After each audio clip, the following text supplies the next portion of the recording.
Right, so thank you everyone who's decided to come and join and see what my e-poster's about. So we've obviously been through a brief overview of what it's about.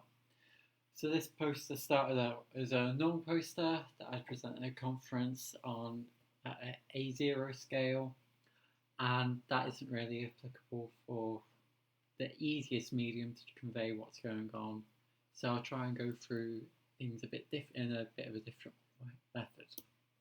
So just going through our introduction now in a bit more detail. So presently in 2015, most of the energy produced is non-renewable, and we need to have a massive change in our renewable share of energy generation if we're going to limit global warming to 1.5 degrees C to minimise the catastrophic effects of climate change. And currently photovoltaics make a small portion of that and could make a big impact on our renewable energy share. So silicon photovoltaics are the dominant commercial photovoltaic technology, and their costs have declined dramatically through combinations of increasing efficiencies, reductions in the cost of raw materials, and the economies of manufacturing scale. But we're now reaching the limits of all these incremental improvements. So we're now approaching the thermodynamic limits of silicon photovoltaic efficiencies, or the Shop-Quasar limit, and so there's a continued obstacle for increases in SiPV performance. Now, if we look at the absorption profile for SiPV, a significant proportion of the high energy blue photons, the energy is just turned into heat and rather than turn into electricity, which is really not what we want. So what we want to do is to be able to shift these high energy blue photons into lower energy red photons, so we're able to extract more of the electricity, more of the energy that's available from the solar spectrum. So conceptually, how would this work? Well, we have a crystalline host matrix of TIPS tetracene able to undergo singlet fission, absorbing one high energy blue photon, producing two low triplets of half the energy that would then migrate across to our colloidal quantum dot and then emit the two triplets that are in the dark state out as visible light. Excuse me. So the challenge in this work is how can we optimize the morphologies of our TIPS tetracene and our quantum dots, because our composite films must enable the OSC to still perform singlet fission efficiently, enable efficient triplet transfer between the OSC to the quantum dot, and then we need to have well-dispersed quantum dots with lower aggregation-induced quenching. Now, in order to do this and optimize these morphologies, we therefore need to establish an understanding and design rules that enable the optimal morphologies to be obtained for a range of OSC, organic semiconductor and quantum dot systems. So moving on to kind of archetypal system to look at. So we take oleic acid ligated quantum dots with TIPS tetracene and form a blade-coated film. If we look at the cross-polarized optical microscopy images, we see that TIPS tetracenes form these really big giant spherulites. And if we look at the grazing incidence, small angle scattering, what we see is this big structural peak here, which is indicative of the quantum dots forming really well packed structures. And there's even a first and a second order peak here, indicative of really strongly ordered FCC structures. Now we have some TIPS tetracene carboxylic acid ligands on here with our TIPS tetracene. Now our nucleation density of our TIPS tetracene crystalline matrix is significantly increased, and so we've got much smaller crystals that we can see, and the structures in the grazing instance small angle scattering, we now see that this FCC structure that we can fit here is significantly reduced.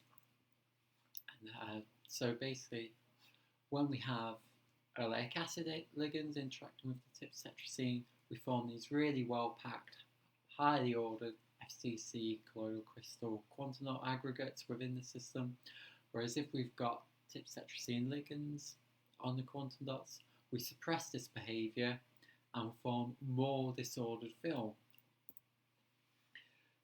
And this behaviour is basically driven by the fact that the oleic acids have a highly unfavourable mixing with the tip tetracene organic semiconductors.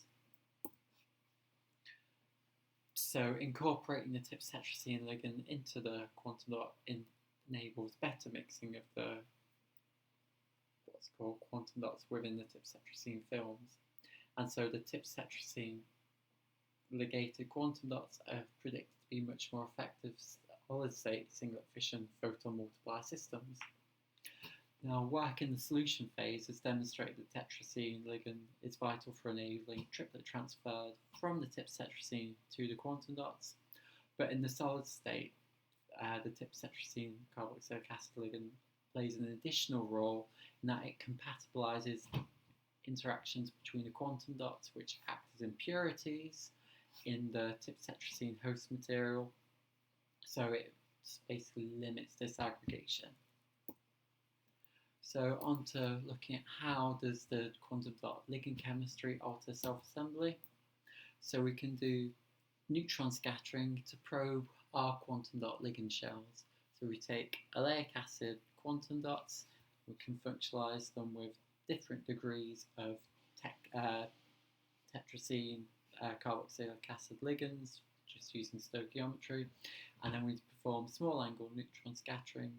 We can pull out from these models and the fits of the data the shell scattering length density, so basically the density of the ligand shell and which gives us an insight into the molecules that are actually in it, the thickness of the shell, and from these two, the shell scattering length density and the shell thickness, we're able to get an estimation of the number of Tech-Cal ligands per square nanometer, and finally the number of Tech-Cal ligands per quantum dot. So obviously for our oleic acid, we have 0 Tech-Cal ligands. We can control this between 50 and 70, nearly 80 ligands per quantum dot. Now, the next thing we want to do is take these ligands and see how they affect the self-assembly of the what's called the tetracene with the quantum dots, and how these composite films self-assemble. So we performed in situ grazing incidence wide-angle scattering on films, droplet of film, and just see how the structures evolve as we go through the casting process, which is what these GIFs are showing us down here. So looking at it series by series, so we take the tetracene, put a drop of it on our substrate. Within 3 minutes, we start to see the bichara crystalline scattering rings, and they get increasingly more intense. So our crystallization comes within 3 minutes. If we have oleic acid ligated quantum dots, we now see that we get quantum dot ordering kind of features down here at 3 minutes, but the crystallization of the TIPS tetracene molecule is suppressed and occurs later on at around 6 minutes into the drying process. And so here we have quantum dot ordering appears to be driving the small molecule crystallization.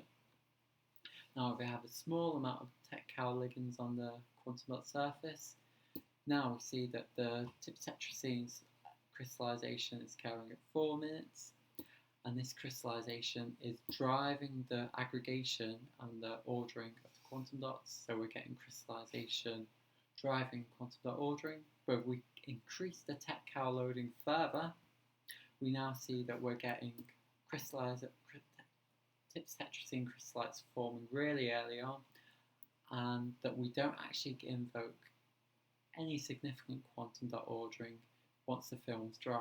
So if we have enough Tech-Cal ligands, the quantum dots are no longer impurities in the drying film, and we're able to form really homogeneous quantum dot morphologies with lovely crystalline tips within a TIPS tetracene matrix. So just taking a closer look now at the low loading TIPS tetracene, quantum dots versus the oleic acid, and the quantum dot features. So early on we see these rod-like features, which are called termed Bragg rods, and they indicate that we're basically getting segregation of the quantum dots into monolayer morphologies on the substrate surface, which order first, and it's this ordering that then drives the rest of the crystallization processes. And then for the TIPS tetracene system, Tech-Cow dots, we see much the same process, but these features are much more suppressed and not as readily visible.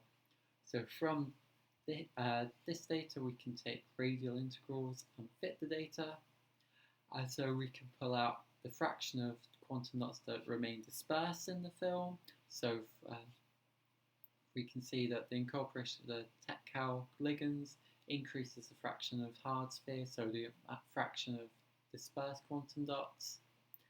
And then we can also pull out kind of how the proportion of quantum dots that are packed within these colloidal crystal FCC aggregated features here. Now what's really interesting is that when we have the highest loading of the Tech-Cow quantum dot, we completely suppress this behaviour, and we do have, so our quantum dots start off in this as well dispersed hard spheres, and then we do have a small contribution of the FCC structure factor. So we've got mainly hard sphere well dispersed quantum dots with a tiny percentage of aggregates.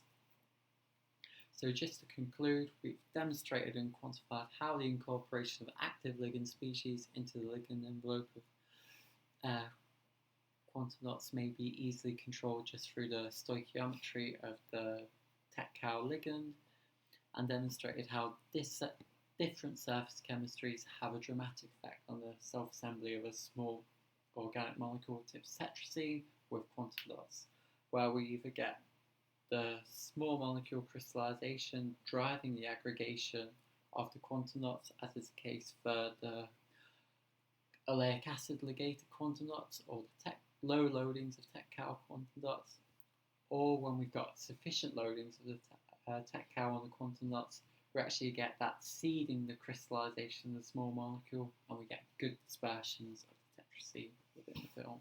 So thank you all for listening, and hope you enjoyed the post presentation.